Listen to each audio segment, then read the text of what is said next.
Odatdagi yoz oqshomlaridan biri edi. Hovlimizda oilamiz davrasida o'tirardik. Qaynonam o'zining cheksiz hikoyalarini aytar, qaynopam esa telefoni bilan band edi. Erim Sardor ham shu yerda yonimda o'tirardi, lekin xayoli boshqa yerda edi. Ishdagi muammolar uni butunlay o'ziga tortib olgandi. Uning nigohi goh telefonga, goh yerga qadalardi. Uning borligi ham, yo'qligi ham bilinmasdi. Jasur qaynim bizdan sal narida o'tirardi. Uning diqqati bizda, oilaviy suhbatimizda edi. Men uning nigohini o'zimda his qilib turardim. Bu shunchaki qarindoshlik nigohi emasdi. Unda qandaydir iliqlik, tushunish va yana nimadir bor edi. Bu nimadirni anglashga qo'rqardim. Biz kamdan kam gaplashardik, lekin har safar suhbatlashganimizda men uning dunyosiga sho'ng'ib ketardim. Uning fikrlari, orzulari, hayotga qarashlari menga juda yaqin edi. Erim Sardor esa u o'zining ishi va muammolari bilan yashardi. To'satdan qaynonamning ovozi xayollarimni buzdi. Voy, esdan chiqmasin, ertaga Oysara xolangnikiga borish kerak. Dorilarini olib borib berish kerak edi. Sardorjon bolam, ertaga vaqting bo'ladimi? Sardor telefondan boshini ko'tarmay javob berdi. Oyijon, ertaga ishim juda ko'p. Umuman vaqtim bo'lmaydi. Uning javobi qisqa va qat'iy edi. Qaynonamning yuzi biroz burishdi. Shu payt Jasurning ovozi eshitildi. Oyi, xavotir olmang. Men o'zim borib kelaman. Yangam bilan boramiz, zerikmayman ham. Uning bu taklifini kutmagandim. Hamma menga qaradi. Men nima deyishni bilmay qoldim. Erim Sardor bir zumga telefondan boshini ko'tarib menga va Jasurga qarab qo'ydi. Ha, yaxshi fikr. Borib kelinglar. Menga ham tinch bo'ladi. Uning bu so'zlari yuragimga sanchildi. Menga ham tinch bo'ladi. Demak, men uning uchun shunchaki bir muammo edim. Jasur menga qarab jilmaydi. Uning tabassumi shunchalik samimiy ediki, men rad eta olmadim. Mayli, dedim sekingina. Ertasi kuni tushdan keyin biz yo'lga tushdik. Shahar tashqarisidagi kichik bir qishloqqa borishimiz kerak edi. Yo'l uzoq emasdi, lekin menga bir umr davom etadigandek tuyuldi. Mashinada sokin musiqa yangrardi. Dastlab ikkimiz ham jim ketdik. Keyin Jasur suhbat boshladi. Yangam, charchadingizmi? Kecha mehmondorchilikdan keyin uxlolmagandirsiz. Yo'q, hammasi joyida, dedim yolg'on gapirib. Aslida esa kechasi bilan Sardorning befarqligi haqida o'ylab chiqqandim. Jasur buni sezgandek gapida davom etdi. Akamni bilasiz-ku, ishi bilan bo'lib, hech kimga e'tibor bermaydi. Ba'zida o'ylab qolaman, u bu dunyoda nima uchun yashayapti? Faqat ish uchunmi? Uning bu so'zlari meni hayratda qoldirdi. U mening ichimdagi gaplarni aytayotgandek edi. Balki shundaydir, dedim xo'rsinib. Siz baxtlimisiz, yangi? Bu savol meni shoshirib qo'ydi.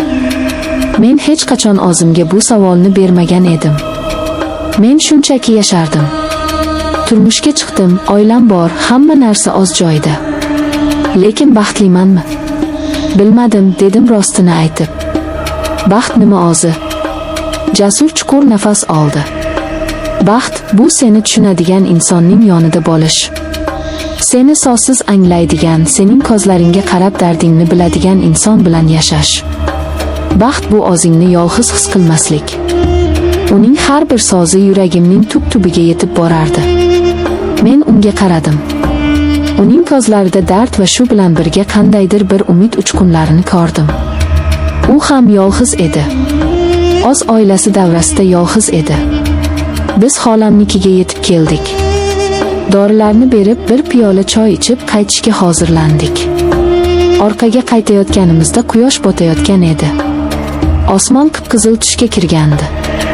Bu manzaradan ko'z uzolmay qoldim. Juda chiroyli, dedi Jasur mashinani sekinlatib. Ha, dedim past ovozda. U to'satdan mashinani yo'l chetiga to'xtatdi. Biz baland bir tepalikda edik. Pastda butun shahar kaftdek ko'rinib turardi. Shahar chiroqlari yulduzdek charaqlardi. Bu yerga ba'zan kelib turaman, dedi Jasur. Yuragim siqilganida, yolg'iz qolgim kelganida shu yerga kelib shaharga qarab o'tiraman. Odamlar chumolidek ko'rinadi. Har kimning o'z tashvishi, o'z hayoti bor. Lekin shu millionlab odamlar ichida seni tushunadigan bir dona inson topilmasa, bu juda qiyin. Biz mashinadan tushdik. Salqin shabada esardi. Men yengil ko'ylagimda biroz sovqotdim.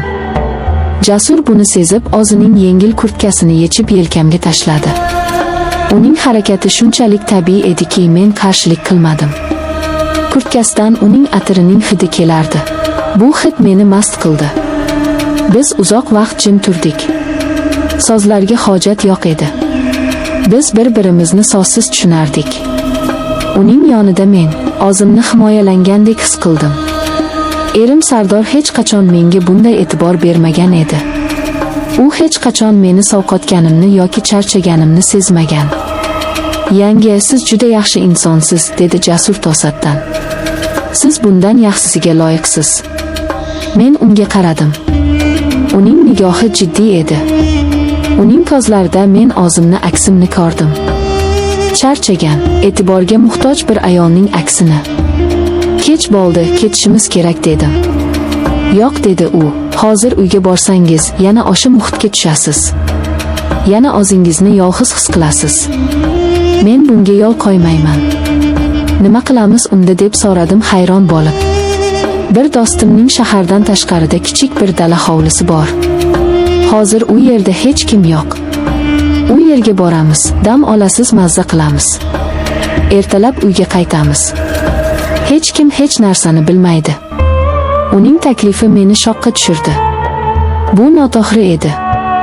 Lekin shu bilan birga men uyga qaytishni istamasdim. Men yana erim Sardorning befarq nigohini ko'rishni xohlamasdim. Men bir kecha bo'lsa ham o'zimni erkin his qilishni istardim. "Mayli", dedim o'zim ham kutmagan holda. Biz dala hovliga yetib keldik. Kichkina, ammo shinam uy edi. Jasur chiroqlarni yoqdi. Atrofda sukunat hukmron edi.